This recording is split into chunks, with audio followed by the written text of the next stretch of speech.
Quick video, kakabit ko lang tong sa end cap nung swing arm kasi nakakabit dito, replacement lang, ang pangit nahulog pa.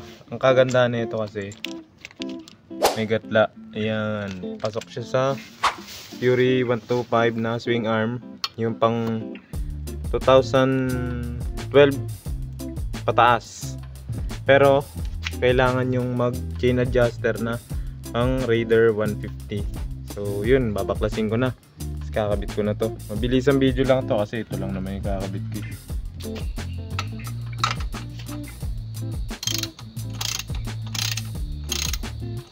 Pag stock na chain adjuster ng Fury 125 hindi gagana sa view kasi maliit yung tornilyo nun. Pag pang Raider, yun, compatible siya. Yung maganit, tagal nang hindi nakalas na ito Kailangan nyo ng chain adjuster ng Raider para makabit yan.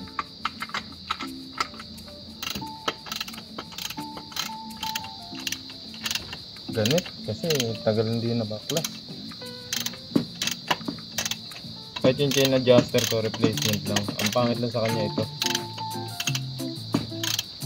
nipis diba sa Fury kahit yung ganito nya M6 lang yung tornilyo ng stock ng Fury, ito M8. Kaya kung gusto nyo magkabit din ng ganito, kailangan magpang Raider kayo na chain adjuster.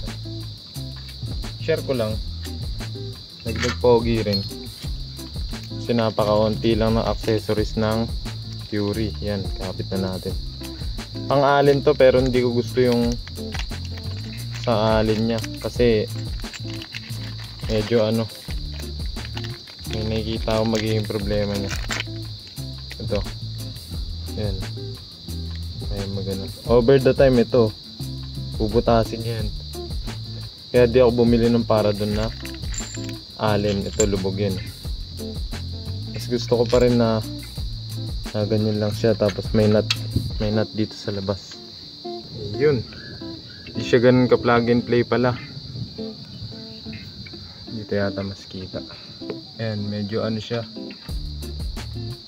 medyo maliit yung butas ng swing arm ng Fury. Manipis na manipis lang yung kailangang tabasin, unting-unti lang.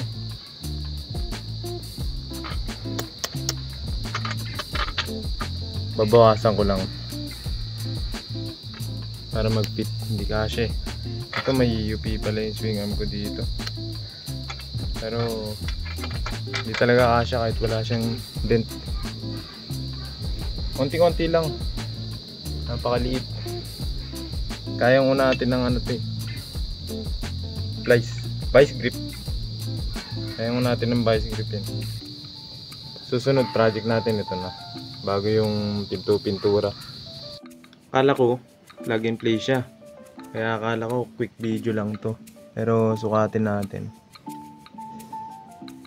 Nasa, ay mag-focus nasa 22.3 yung sukat, ay mag-focus. Sukatin natin yung sa swing arm.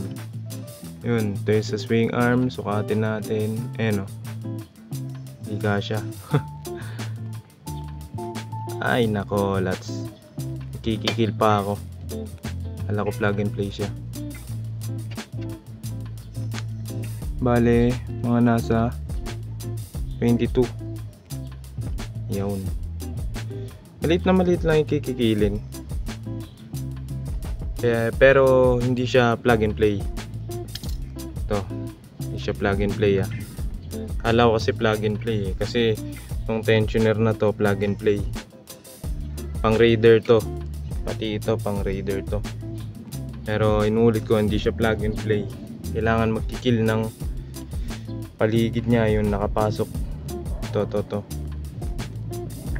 kaya yun, start na natin magkikil.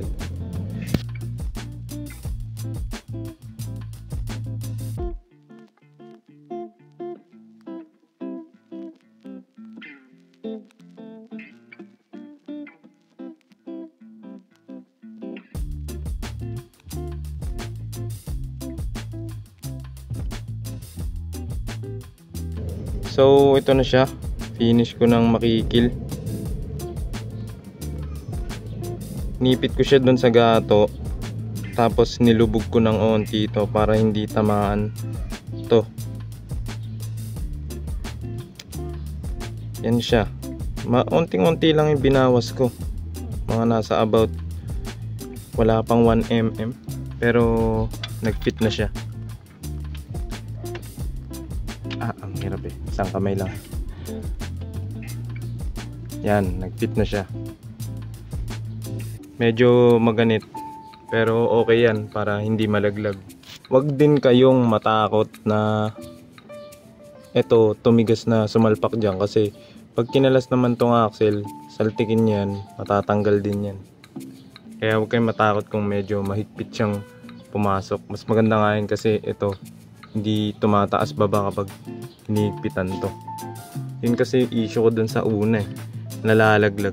Replacement lang din naman yung chain tensioner ko na to, na pang Raider.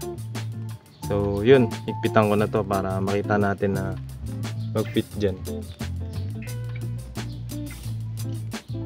Higpitan ko muna.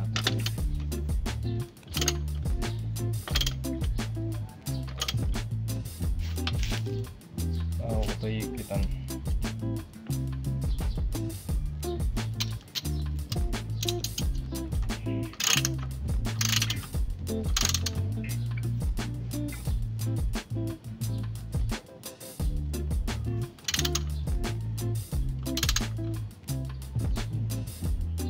Fit.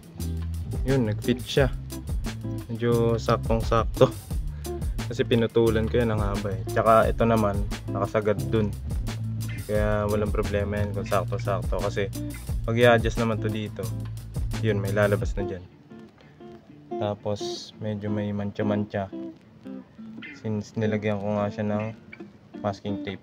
Pero yan, yan ang itsura niya pag nakabit. Mas malinis kasi CNC nga. Ito, pipinturahan ko naman to soon eh. Nahayaan ko muna yung mga pintura na ganyan kasi kinukumpleto ko yung mga accessories na gusto kong ikabit sa kanya. Yan.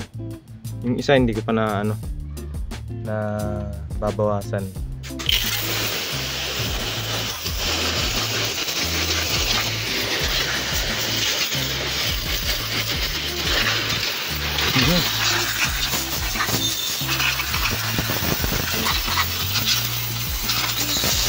Ito pang hugot namin ng kapon dito. Puta.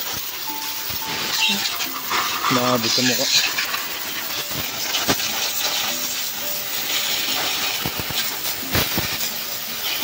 Kaya rin eh. Semi-deep clean. Mga shock. Yun pa rin yung shock 20 years. Yun yung pinagitan ko. Yun! Yun na yung kinalabasan. Hindi talagang kalawang na to kahit nalinisan. Hindi na talaga umaano yung itsura. Yan. Yung itsura niya. Sana medyo nasundan niyo yung nangyari kasi kahit ako di ko akalain hindi pala plug and play. Diba nga sabi ko quick video lang, di ko akalain mayroon palang babawasan. Kasi ito pang Raider to. Ito tong tensioner. Kaya akala ko plug and play lang din siya. May babawasan, sobrang liit lang.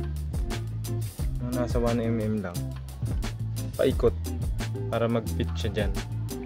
And ito medyo masikip to. Huwag din kayo matakot na maging masikip to kasi baka hindi nang bunot. Pag tinanggal naman yung axle na ito, pwedeng bunutin dito eh. Kasi lalabas naman to. So yun, hanggang dito na lang yung video natin. Like, share, and subscribe kung nagustuhan nyo. Peace! Hey man, how the hell you doing?